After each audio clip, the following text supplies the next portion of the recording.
Hello everyone, welcome to BBWFM Hub. We are back with a video.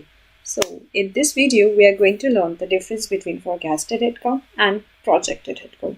Many folks get confused in this, so I thought of making this video. So hope you like, subscribe and share. Let's start. So we will going to learn the difference with the calculation of both projected headcount and forecasted headcount. So firstly, let's start with our forecasted headcount. So to calculate the forecasted headcount, we need some prerequisites, and first is forecasted calls. So this is the forecasted calls we are forecasting on the basis of the historical data. So in this example, we are taking it as 5,000. Then we have forecasted AHT based on the historical data, that is 300 seconds. Now we need some occupancy, so for forecasted occupancy, and we calculated this occupancy using the model occupancy and simulation, so that is 78%. Now we have some KPI, so one of the KPI here is SLA, so SLA we are taking 80% and service time is 20 seconds. And now full-time equivalent without breaks. So full-time equivalent without breaks, for example, we have a shift of 9 hours, so without breaks and lunches, the agent is working 8 hours. Working days excluding 2 week offs is 5. Now let's calculate working hours including occupancy.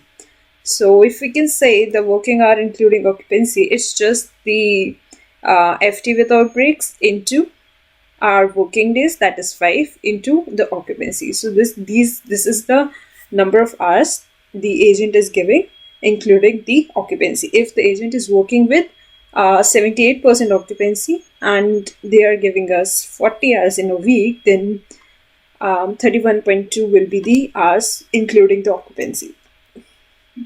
Now let's calculate the workload. So workload will be our forecasted calls, that is 500 seconds into AHT, that is 300 seconds, and we are dividing it by 3600 because AHT is in seconds and we are going to calculate it in hours, that's why. Okay, so 416.7 is our workload. Now what is forecasted headcount? So forecasted headcount is workload and we are dividing it by working hours including occupancy, that is 416 divided by 31.2 and we got 13.4. So this is the headcount we will be needing based on the forecasted calls, AHT and everything. That is what we are going to project. That is we are going to forecast for the future. So this is the forecasted headcount based on everything that is required for the future or in the future.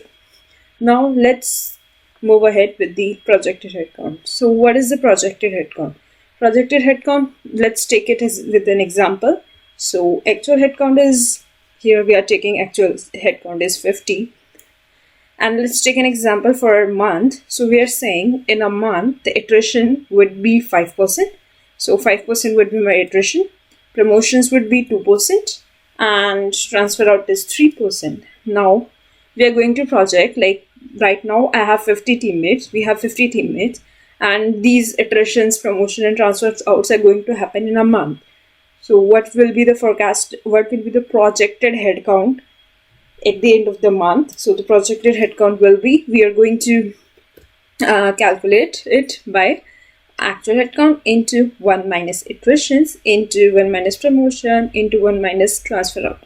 Like we are going to deduct or subtract my attrition headcount, promotion headcount, transfer headcount from the actual headcount, and that's how we can calculate our projected headcount. So forecasted headcount is the headcount required for the future and the projected headcount is the headcount that I will have in the future. So this is the difference. Hope you understand and hope you like and subscribe. Thank you so much.